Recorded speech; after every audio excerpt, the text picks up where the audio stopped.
Good afternoon, everyone. I am Leslie Appleton Young, and I am so delighted to be here to welcome you to the February edition of Coffee and Conversations 2023.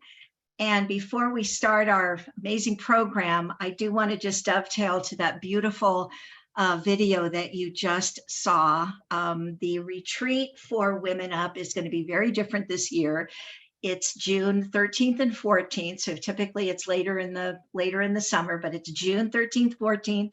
It's in Oceanside. It's at a brand new resort called the Seabird Resort. And it's going to be kind of a smaller gathering. It's a little bit shorter gathering with a huge emphasis on collaboration, on reflection, on exploration, on self-care, and of course, on play.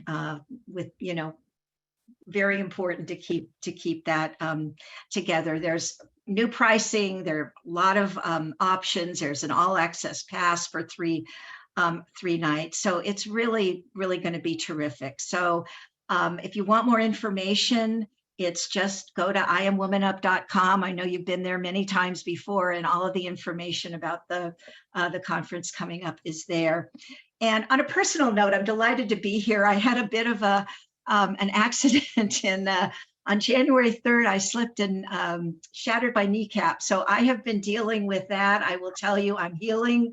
I am definitely on the upside, but it's going to be a long recovery. So being here with all of you just feels so good and so normal, and I'm just absolutely delighted. So we are looking at an hour of conversation where we are revisiting some of the women that we talked to in our Leading Through Crisis series in 2020. And actually, Zina was not on that. She was the year earlier when she talked about what she did in 2019 was start a new company. So we need to kind of see how that all played out. So Zina Hall, welcome. We're delighted to have you representing the San Francisco Bay Area, and looking forward to hearing about your, opportunities, obstacles. The one thing I know for sure, it didn't play out the way you thought it was going to.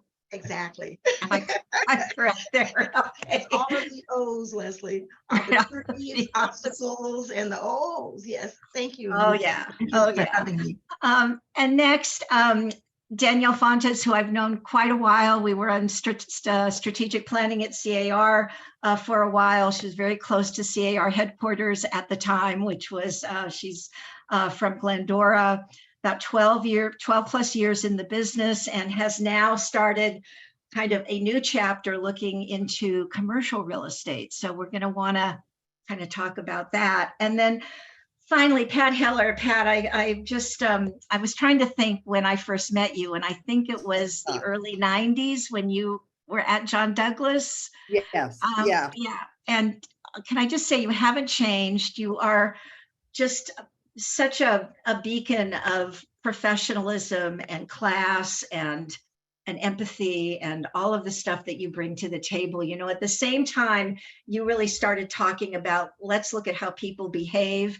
The economics profession went from maximizing utility curves to realizing that there was such a thing as irrational exuberance, and that behavioral economics could tell you a lot more. So I think you are right in line with what was going on there. So let me just kind of start with the first question. And I want to ask all of you, looking back 3 years. So we are at the third anniversary almost, right?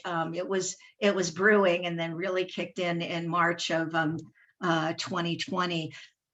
How were you processing what was going on? How were you thinking about the impact? And in retrospect, did you think it was going to be better than it was, worse than it was? What did it feel like at that time? And Zina, let me start with you, and then I'll go to Danielle and then Pat. Thank you, Leslie. Well, of course, coming off of the 2019 birthing my brokerage, I was already a little anxious because I was starting, I had been in the business for a minute, almost 10 years at that time, Right. but I still had the anxiety there. And rolling into then the COVID and then off of COVID, I'm thinking, oh, how am I going to be responsible for myself and the agents? What am I going to do? This uncertainty was really high for me. So I was really calling upon a lot of my colleagues to just say, all they needed to say to me was, you're going to be okay. You're going to be okay.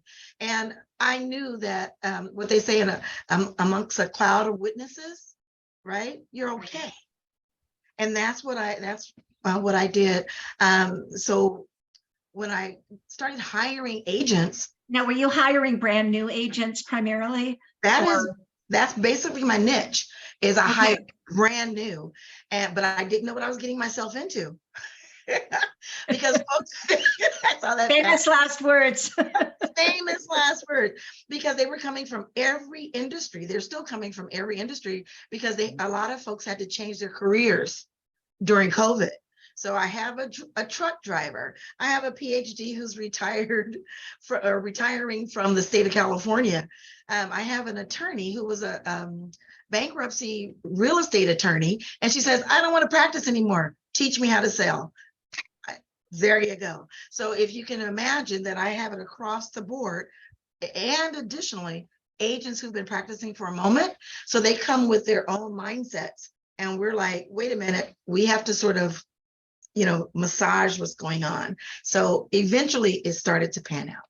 So you knew you had a challenge in front of you, and how did you move forward? Was it kind of back to basics, let's keep our blinders on, or did you kind of blow up your old playbook?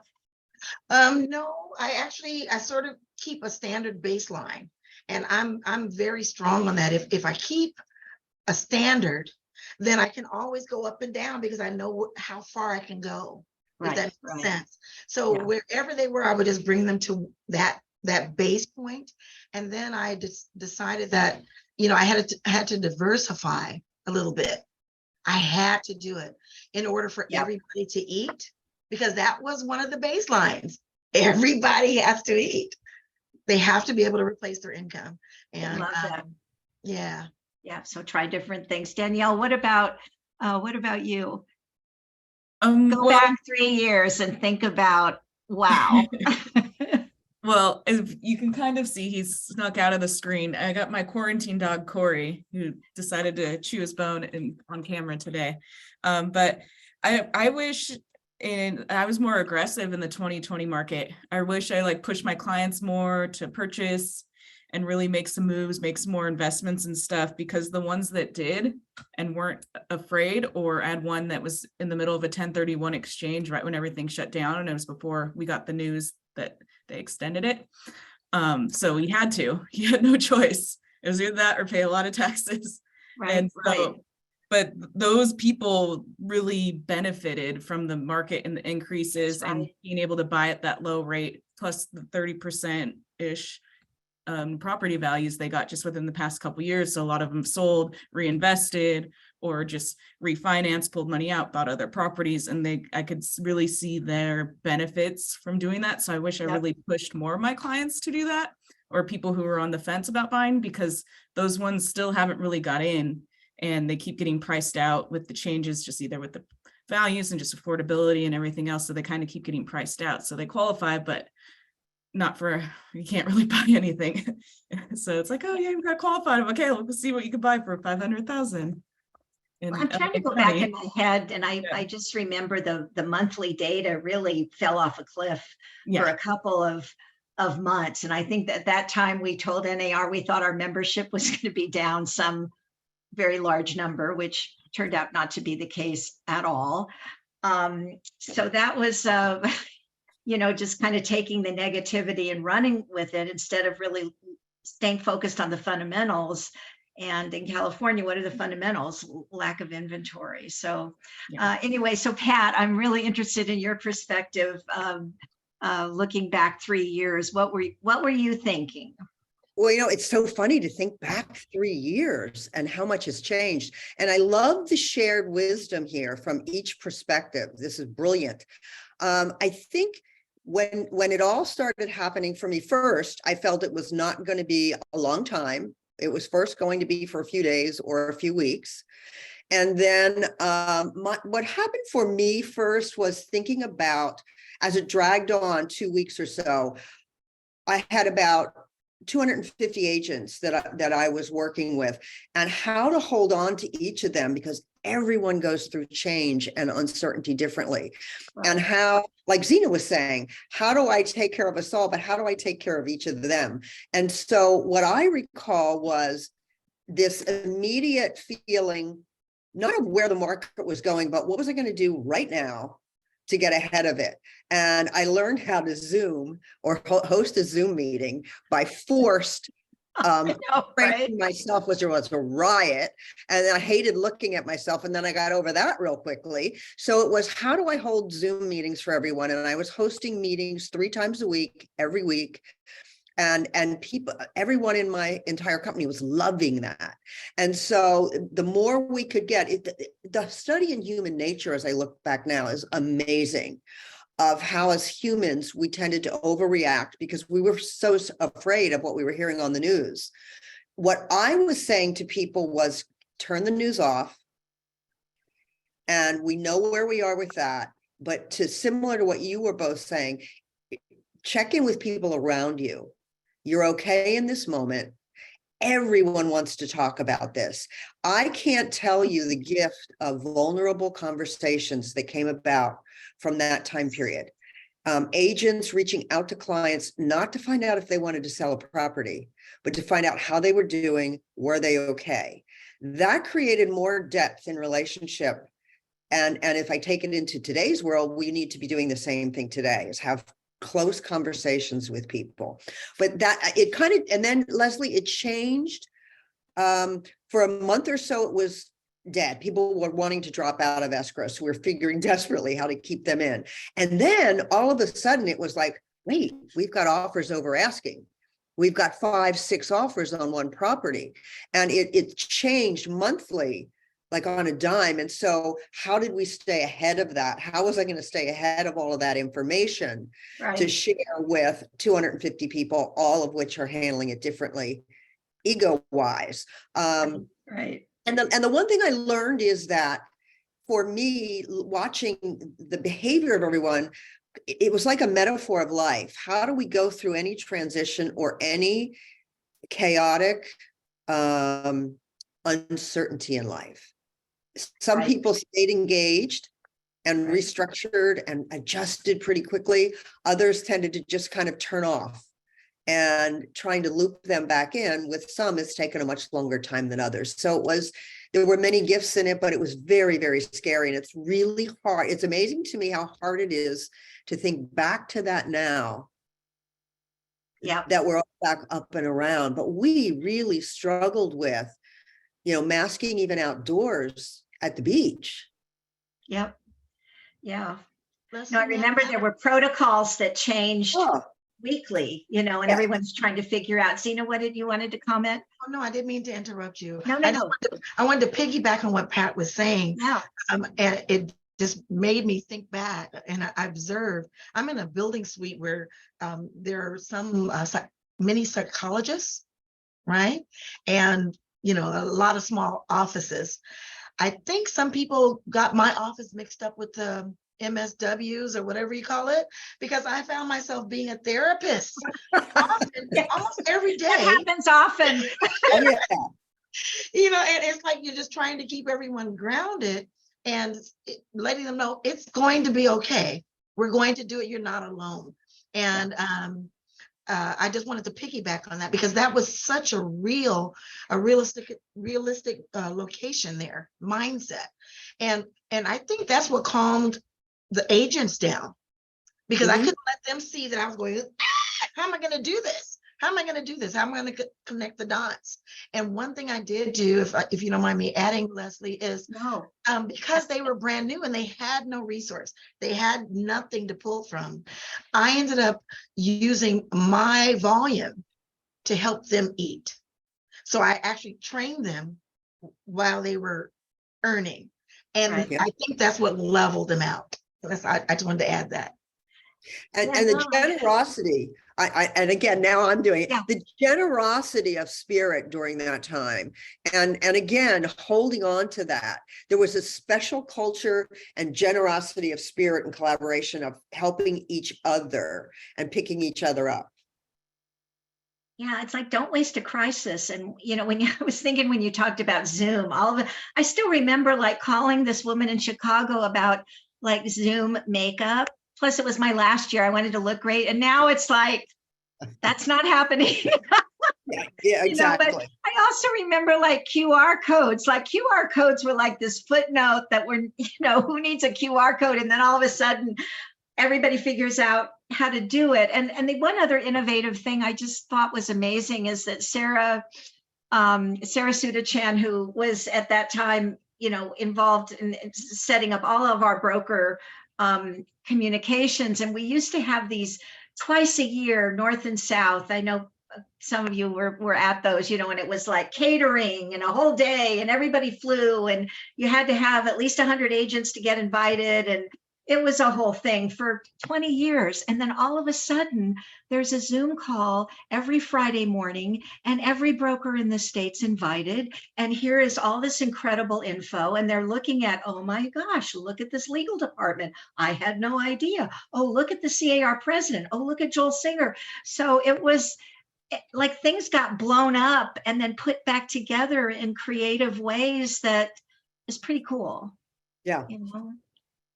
Pretty cool. Okay, my next question, I think we may have handled some of this, but please, why don't we start with you, Danielle? What did you get right and what would you have done differently? And I think you said you would, you wish you put more people to buy. And then I want to talk about now, all right?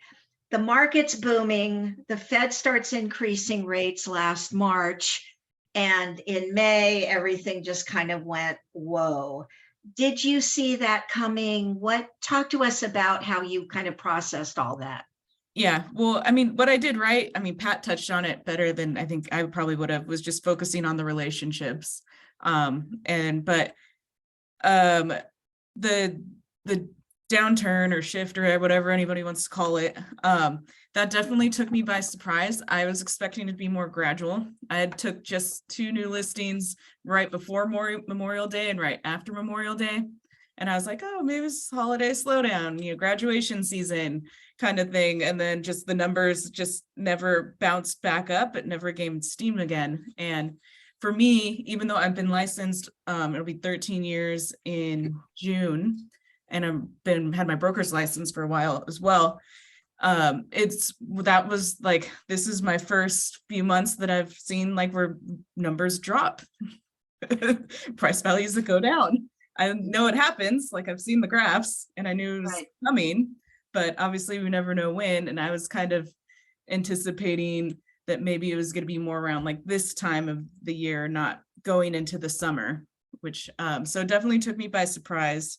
But do you want me to touch on how kind of I recovered from that? Or Sure. Might be later, I'll jump ahead. But one of the things that was really helpful to me through that is that, I mean, I just had a lot of people, a lot of peers that I could ask that have been in that situation before and kind of relook at the data. I like numbers. Leslie shared I was an SPF with her for a while. And so just really diving in the data and learning how to teach my clients about the data. And so they can understand what we're seeing. And then also just talking to mentors, friends about like, hey, I've never asked for a price reduction in my career. Like, how do you do that? Or need to extend a listing. How do you do that? Those are both newer things that I didn't have experience doing, which you think being 12 years licensed, you would, but that's just. Well, given the markets that you were working in. Yeah. So, I mean, but obviously just getting those mentorships like, oh, this is how I do it, or this is how I've done it in the past. Like, this is how you approach it. Like, don't wait till the last minute where you're like on a time crunch, like give them some time to think about it if they want, and like, don't pressure. And just people that I trust that are in the CAR community, and just realtors that do business the way I like to do business, that I can pick their brains about different things and navigating things that I didn't have experience in, really helped kind of get me back on my feet and figure out things and like staying ahead of the market and pricing and stuff that, $5,000 reductions probably not going to do it kind of thing. Right. So, We need to make a splash. Yeah, exactly. And so kind of figuring out those numbers was helpful. Like Zina kind of referred to it as having witnesses, and how that really, I don't know, you're kind of getting all the knowledge from everybody, mashing up and hopefully getting something good out of it. Now, one of you said, I think maybe it was you, Danielle, that you kind of knew it was unsustainable, but you don't really know what price, you think this is unsustainable. Prices are going up. I mean, I looked at the numbers for California. I was like, oh my gosh, what's going on out there? And everyone's talking about it being unsustainable, but you didn't really talk about what's that going to mean when it goes the other direction. And to be fair, prices are not, I mean, you're seeing the biggest drops in sales, the sales volume, what last year was down 40% from the year before. I mean, you're seeing it in transactions and not so much in prices. So I thought that was kind of interesting. So Pat, what about you? Were you kind of prepared for the slowdown that happened? Did you anticipate that, or are you more in the moment? It's so interesting because Danielle touched on it. It's one thing to know it intellectually.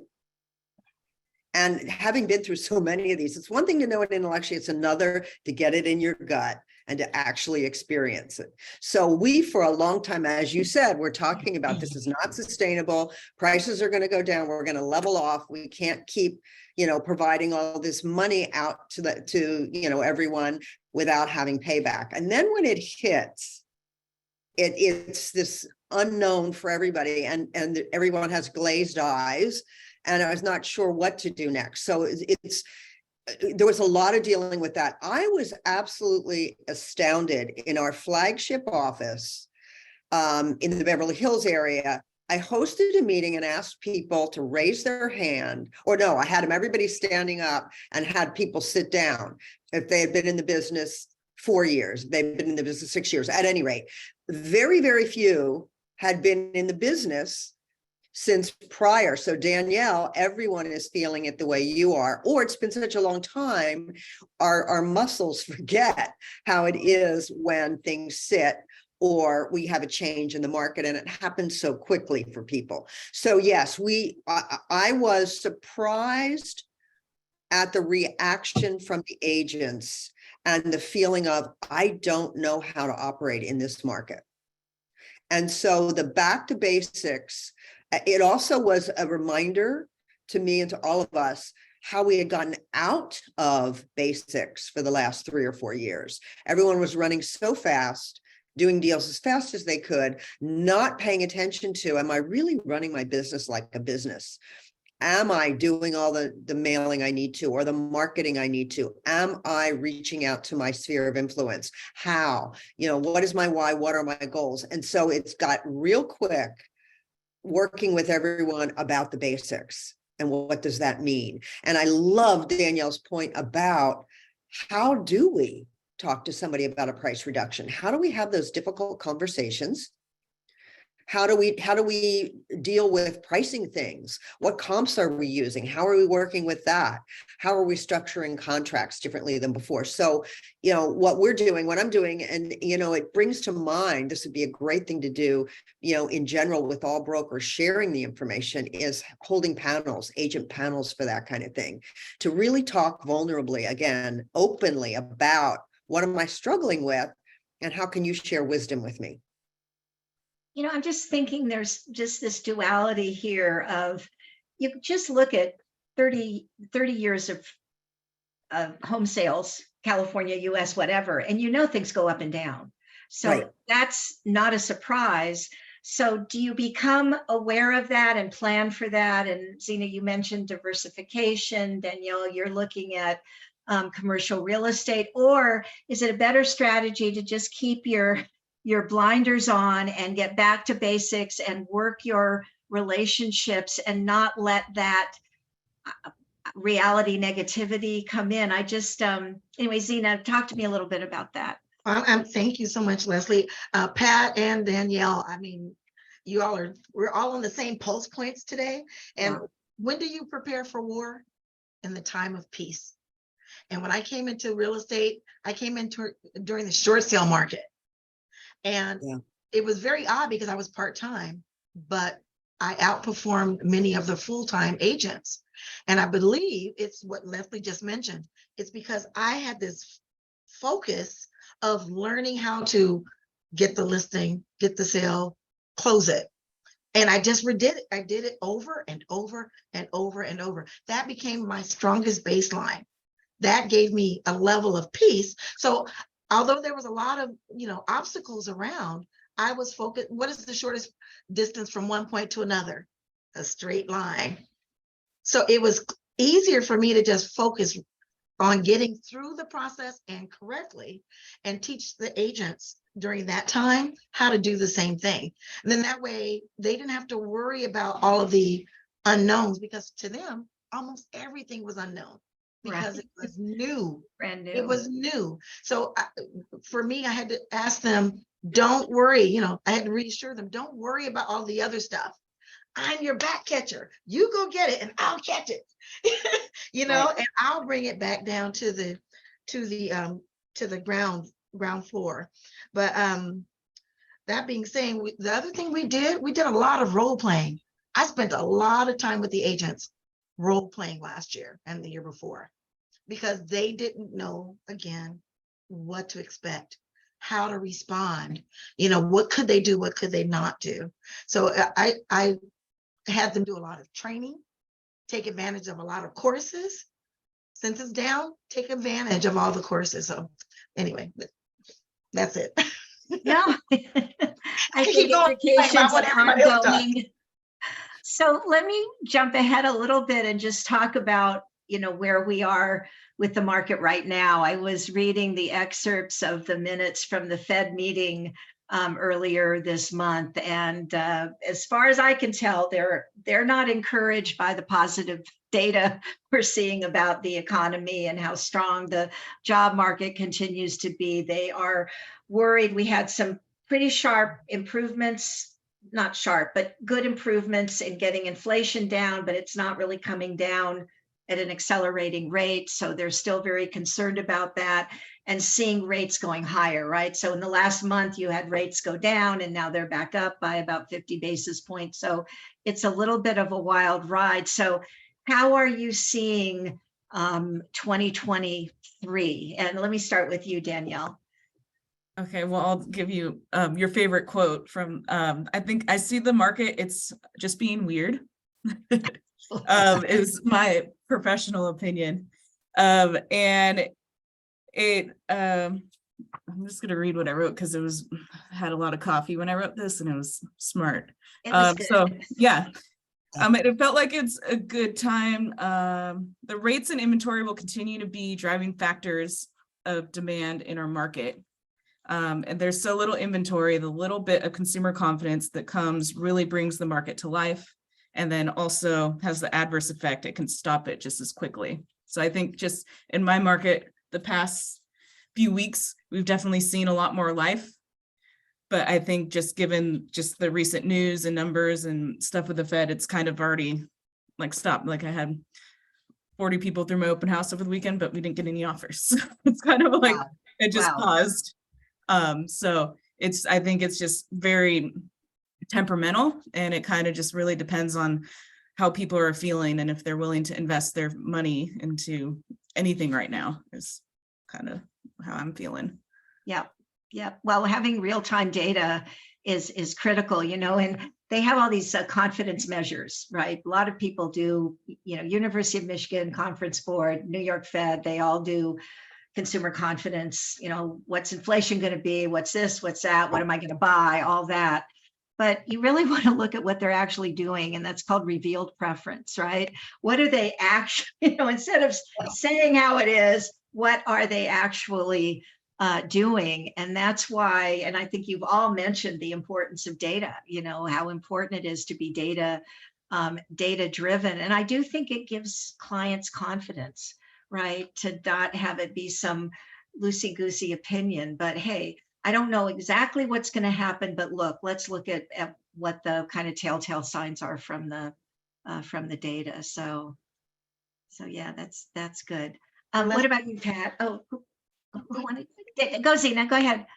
No, I was going to ask when you're mentioning about the data, has anyone else the experience of, we just had someone take a home off the market, almost $1 million. She had, of course, we all have access to the data, but she was misreading and misinterpreting it. And she got to the point where she thought she knew more than the realtor, but she hired the realtor. And we had to undo the information.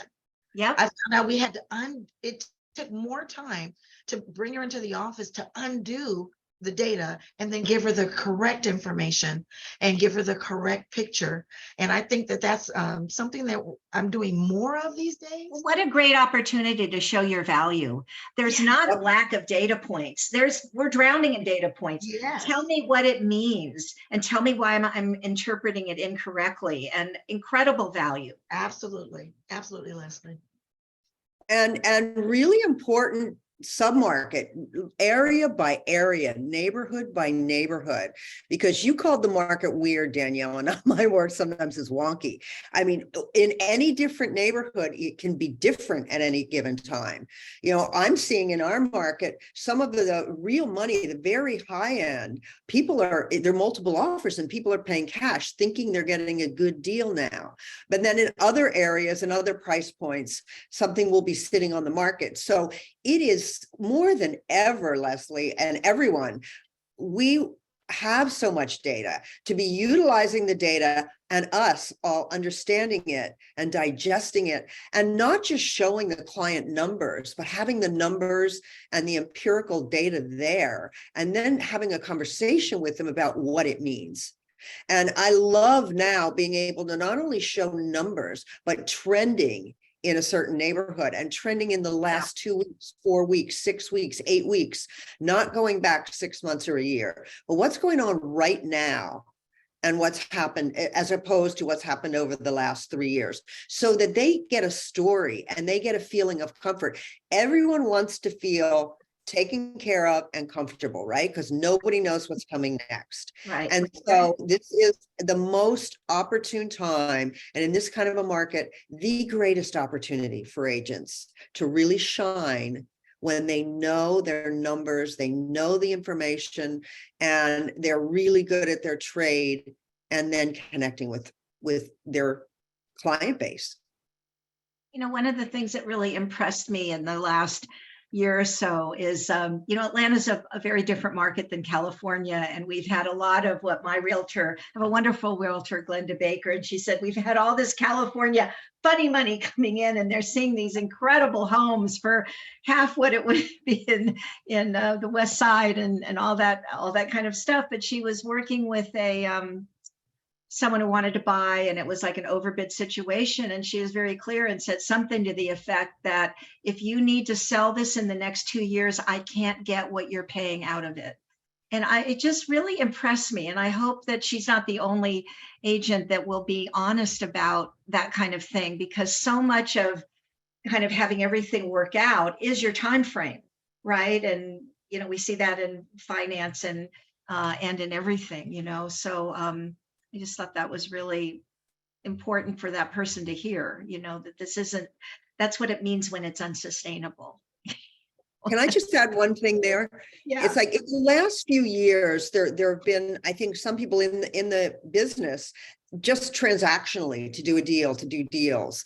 And I think that what you're talking about there, Leslie, the honesty in relationship, and it's a relational business. It's for life. It's long term. It's the long game, not just one transaction. Our clients can feel it. You're absolutely right. And I highlighted that when you wrote that, this, build your relational business. This isn't transactional. It's kind of like love, right? Love should not be transactional. If it's going to last, and we all need more of that. Okay, let me move on. I know we're kind of seeping into all the questions are kind of moving together, but this is so fascinating. So my next question was, what are you doing today to succeed in 2023? I think we covered a little bit, but I just want to go back and make sure people leave with the different perspectives that you all have. What leadership qualities are a necessity for staying relevant in the market today? And how do you see the market in 2023 playing out? And given that no one has a crystal ball, but what are you kind of seeing? And Zina, let me start with you. I knew you were going to say that. Well, for me, I sort of alluded to it earlier. I realized I must diversify, and I did do that. And now I think my responsibility is to be able to look out, since I can identify the resources. And as we were discussing a moment ago, I've already built a lot of the relationships, right, with other brokerages, with leadership, with right, is for me to help identify those opportunities. And one of the things that we did was, like I said, we opened our staging, construction, and design division. Right. It was a big deal. So that way we still had income coming in, and I could help buoy what was going on. I see many more folks are using, I would say, how do I say, downscaled staging in our area, or they opt not to do it. And what we do is go in and say, we can do something. Let us solve each other's problems, and we can meet you where you are, and we all enter into the win-win. So, right. Yeah.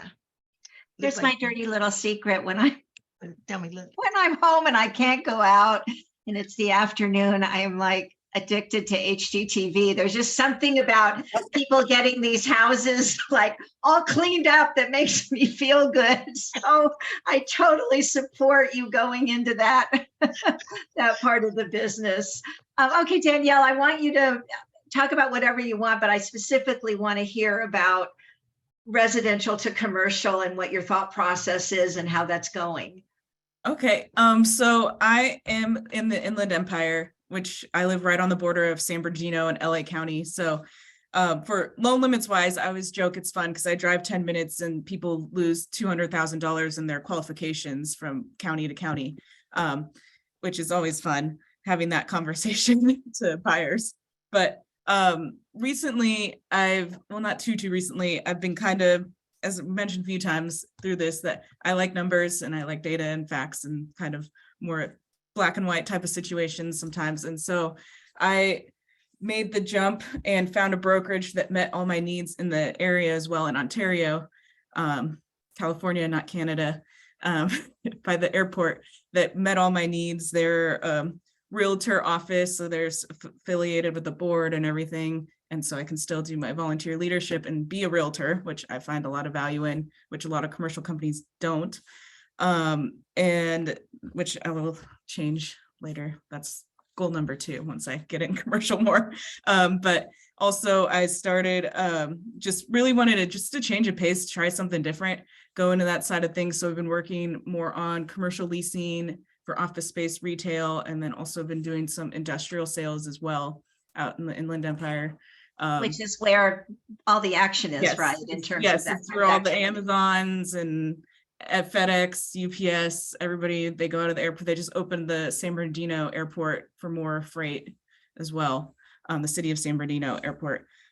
So I made that shift, and just I'm really looking forward just to the different opportunities and stuff that I can have there. One nice thing is I can still do residential sales there since they are realtors, a member of the MLS and everything. So I could still not throwing away the past 12 years of my business, but it's just a nice transition into things and doing everything that, and kind of just, it's going to be interesting to see because it's very different than residential, but I'm really excited for the change and see what I can do on that side of things and how we can bridge the gap between commercial and residential, because I feel like they're very separate. Maybe we're all licensed for the same thing. So I'm kind of excited for that. And I see Eileen in the chat.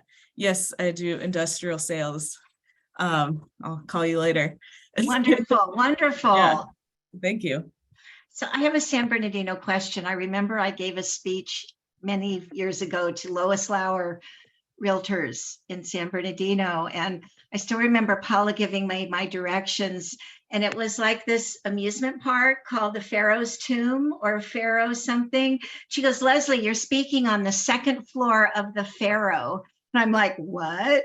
And then when I got there, you know, Pat, I mean, John Douglas gives everybody, you go and there just be these incredible breakfasts. This all be like super healthy, just granola and just all of that.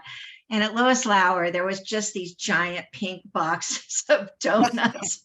I thought, these are my people. Anyway, just a little segue there. Pat, let me kind of follow up with you with the same question. What are you doing today for 2023? How do you see this year playing out?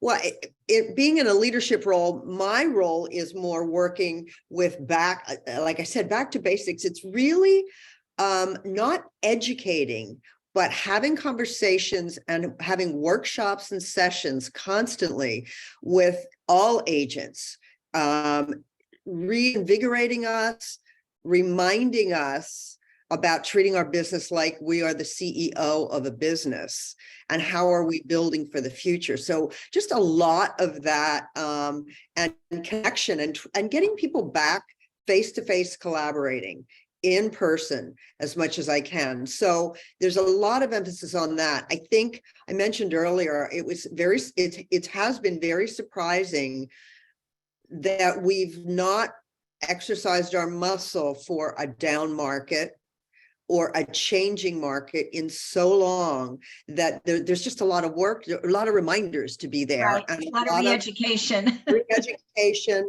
And I believe in the highest standard of excellence. So my thought is in 2023, it's critical for everybody to understand the data, to understand what they're doing and why, and be really focused on how am I working smarter rather than harder, having mentors, having collaboration groups.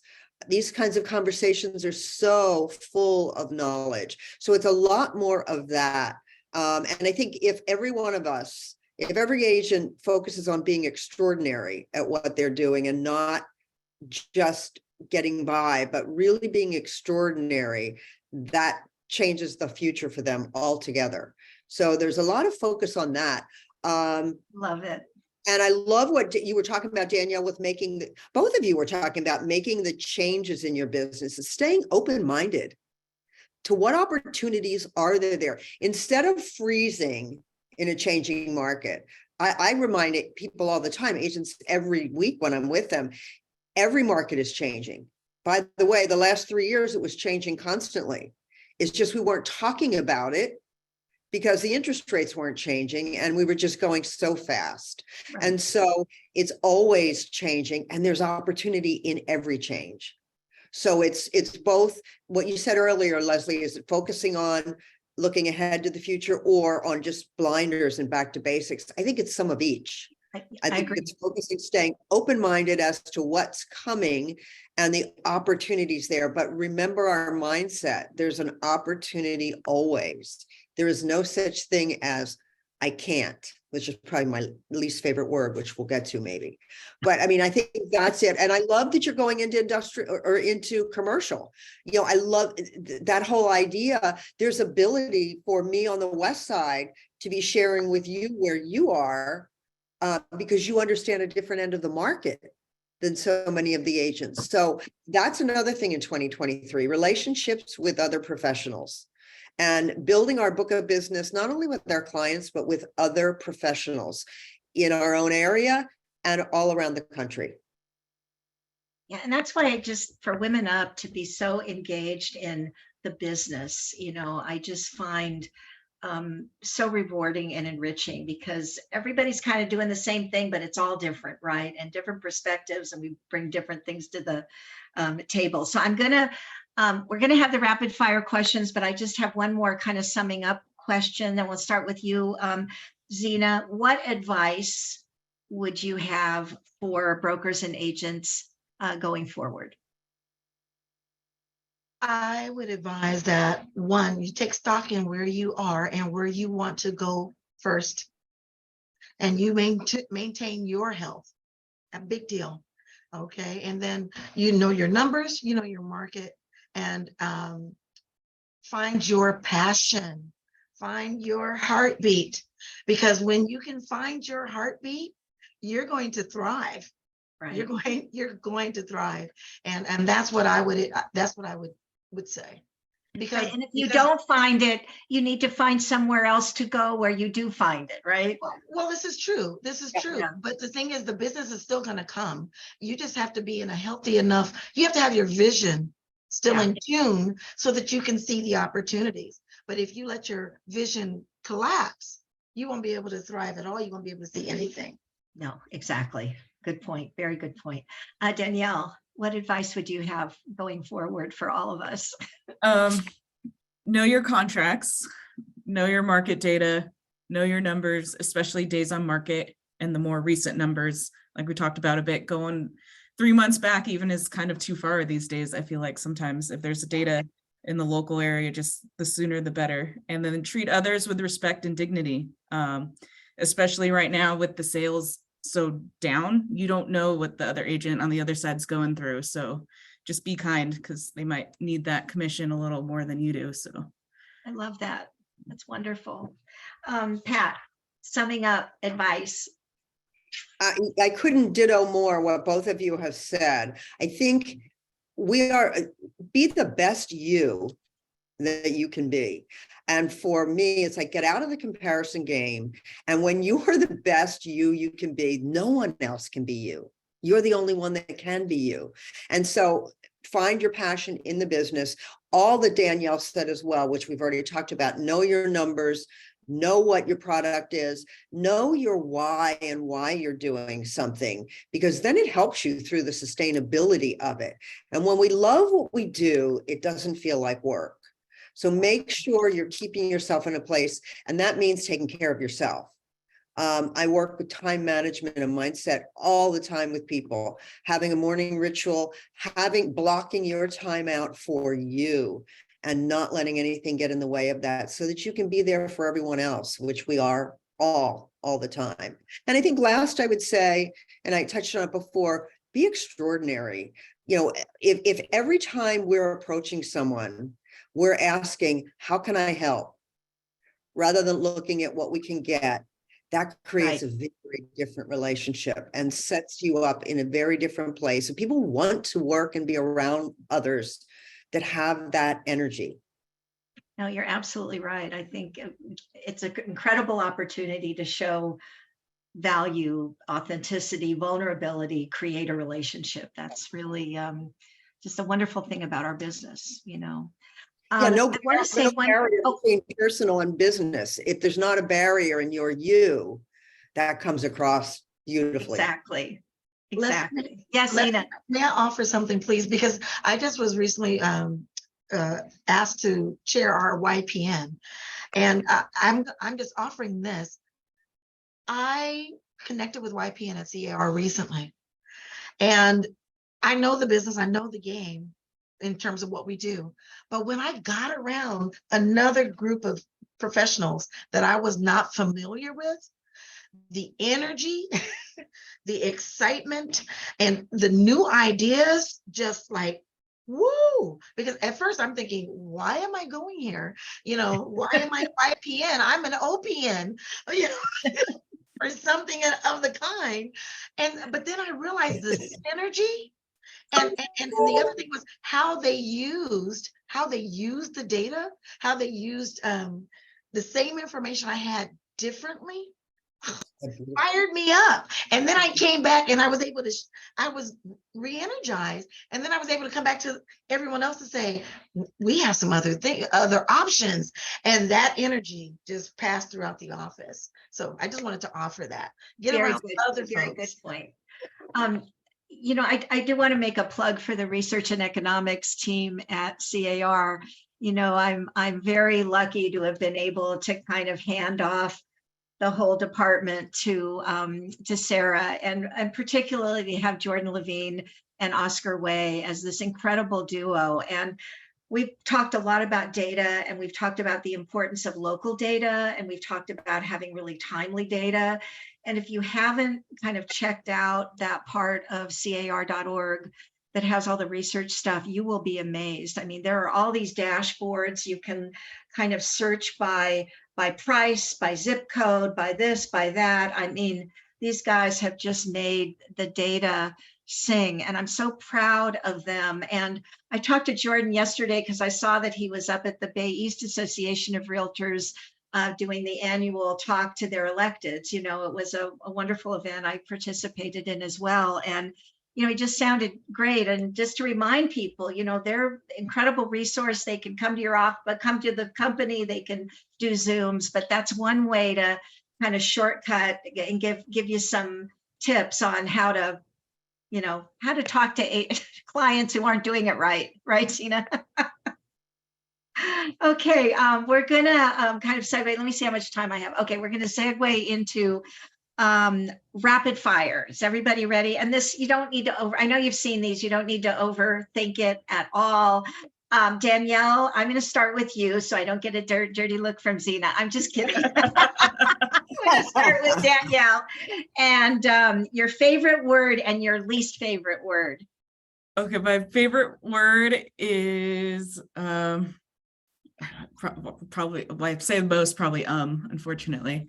And my least favorite word, after hearing what Pat's is, I think it's I would say it's just moist, like probably like half the people, I don't know, it just sounds it's just a terrible yeah. word, just out of the OED completely. Okay, yes. What turns you on and what turns you off? What turns me on is probably just people with good energy and kind of like a positive, like can-do attitude. And then what turns me off is people complaining, but then don't do anything about it. Yeah. You complain, that's like, I don't understand life. Got a problem, bring the solution, right? Yeah. So what profession other than residential and commercial real estate would you like to attempt? one of my clients is a engineer, but they do like demolition. So they like blow up buildings to rebuild stuff. And I see all their posts on Instagram of like them demolishing buildings all the time. And it seems really cool. So I would pick that. Okay, if you could go back and give your younger self one piece of advice when you were just starting out, what would it be?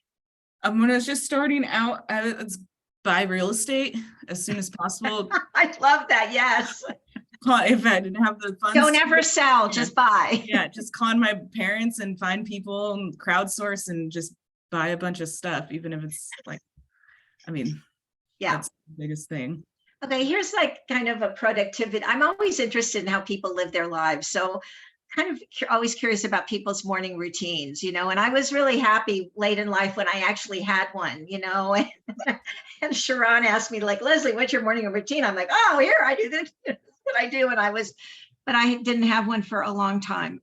So I'm wondering, what is your morning routine? How do you set yourself up for the day?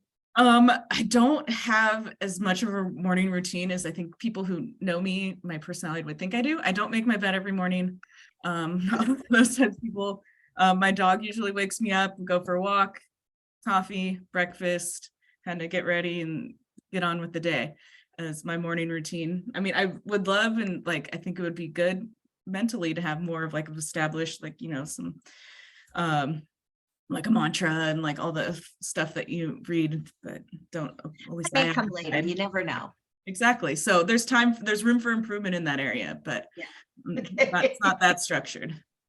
All right. And then my last one, if heaven exists, what would you like to hear God say when you arrive at the pearly gates? I did think about this one. I mean, I'd probably be more excited to see like my grandma and like, you know, just, where's my family? Yeah, exactly. Like Where's your family? Right over there kind of thing. But yeah, so some of these are mine and some of these are James Lipton from the Actors Studio. So I just thought that would be fun. And then my last one would be, is there anything, any books, podcasts, shows, anything that you would maybe people might not know about that they might be helpful? I think the biggest helpful thing, I mean, especially just for me in my career, is get involved at your local association. Like show up. Just there'll be something there that you might not think, like Zina just said with YPN, you might not think is really your thing, and then it turns out being your thing, or it really is your thing. Yeah. Yeah. I know Legislative Day is coming up, so feel free, you know, if you're in town, go to Sacramento the first week of May. But yeah, so just show up to your association, just show up, and you never know who you're going to meet or what's going to happen. think that's Great, thank you. Okay, now I'm going to go to Pat. Favorite word and least favorite word. Favorite word would probably be possibility or solution. Least favorite word is can't. Or yeah, least favorite word is can't. Great. What turns you on? What turns you off? Good energy and possibility turns me on. And I think arrogance or victimhood turns me off. Good, good. What profession other than your incredible career would you like to attempt? You know, I would maybe a private pilot, or I would love to be an architect, a builder, architect, you know, contractor, and just build Yeah. things. Right. You'll have to talk to Zina about that. What advice would you give the young Pat just starting out way back when we were young? It would be believe in yourself more and ask for a seat at the table. You know, speak up and believe that you have the ability, have the worthiness to take up space and use voice. Beautiful. Great. How about you? Do you have a morning routine? I do. And I've had one for quite a few years. And it changed over COVID. So I get up very early. I love the morning because no one wants anything from me except my cats. And I work out and I go for a walk on the beach at sunrise. And then I come back and get ready and do my stuff here. My meditation is really my walk in the morning. Sometimes it's a tiny little meditation otherwise, but it's a walk and I listen to Audible and get amazing knowledge from books while I'm walking. Love that. Just absolutely love that. If heaven exists, what would you like to hear God say when you approach the pearly gates? Yeah, you know, Leslie, that was really hit me emotionally. I think that that you gave it all with heart. You gave all your heart and lived 110%. Beautiful. And then finally, any books, podcasts, resources that A gazillion of them. I listen to a whole lot of podcasts. I'm one who always likes new and different information, and I probably have 70 books on Audible. There's one book that I loved, and I could go back and read it again, The Untethered Soul by Richard Singer. But there's many, many, many books I love, and they're usually around growth. I'm a consummate learner and growth and different things and inspiration. Beautiful. Okay, Zina. You got me last. Yay. I got you last. So your favorite word and your least favorite word. My favorite word is yes. Yep. My least favorite is can't. I agree. Beautiful. I don't like What turns you on and what turns you off?